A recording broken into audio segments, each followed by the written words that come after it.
Hello, name's Brandon Mussman. Due to some COVID testing I'm still not aware of, I'll actually be trying to perform this on myself, trying to talk my way through how you would perform it. Hopefully it's adequate. We'll find out. But we're gonna start with the flexion adduction axial compression test. So for this, you're gonna have your patient lie in a supine position here, and you're gonna flex their hip to a 90-degree angle.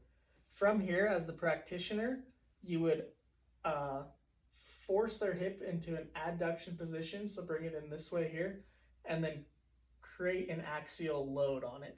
So with that, you'd be applying pressure through the knee in this position, and any signs of pain they have in this position would be a Brandon Mussman here. Next, we will be doing the hip scour. So for this, you're going to want your patient lying on their back in a supine position, and what you're going to do is flex their hip and create adduction, bringing the knee in until there's no more resistance, so as far as you can go. And from here, all you're going to do is rotate into an abduction position, so you'd rotate the knee out as far as it can go, and then bring it back into adduction, and then back out to abduction. If there's no pain associated with this, you're going to repeat it, creating with more of an axial load on it. A positive test would result in like a recreation of the pain. Hey, Brandon Mussman here. Next, we'll be doing the Trendelenburg test.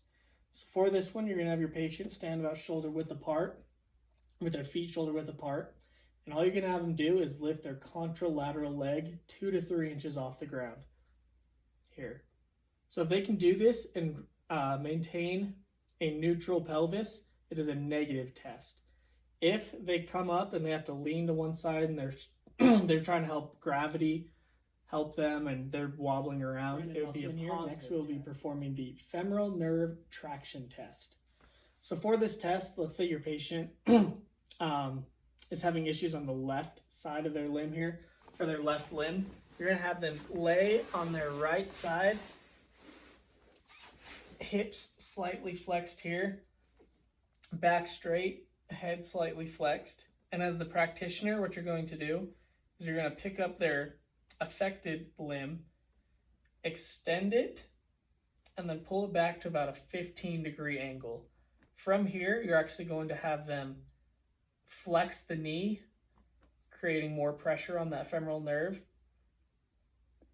Any pain associated radiating down their thigh here would be a positive test. Next, we'll be performing the Brzezinski-Koenig test. So this is actually a combination of the Brzezinski and the Koenig test done simultaneously.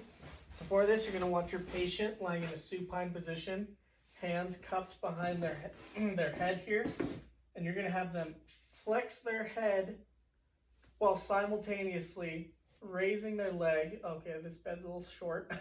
Keeping legs straight, flexing up until they feel pain.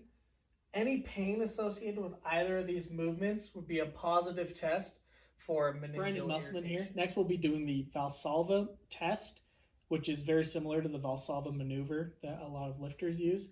But basically, all you're going to do is ask your patient to take in a deep breath, hold it, and apply pressure throughout their body. So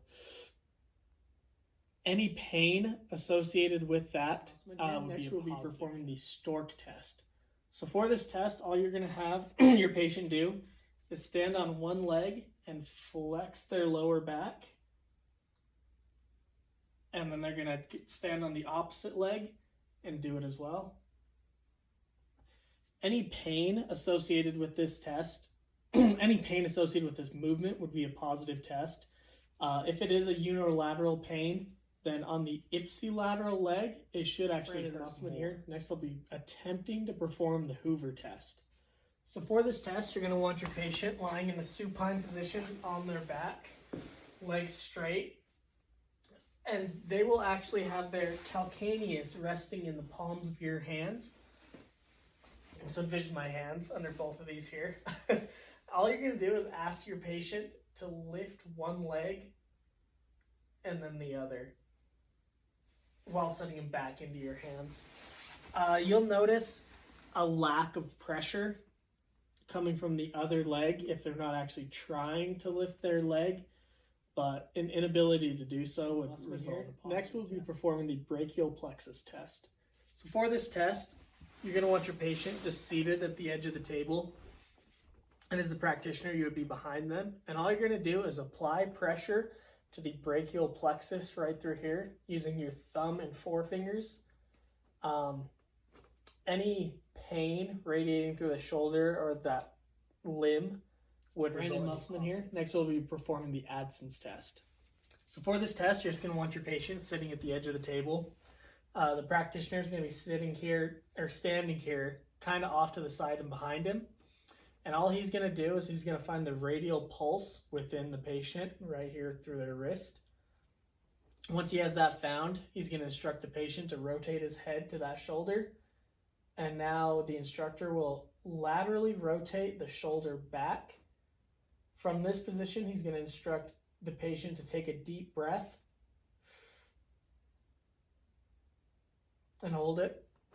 And what the instructor is feeling for is a loss of pulse. If he loses that pulse while doing this movement, it is a positive test.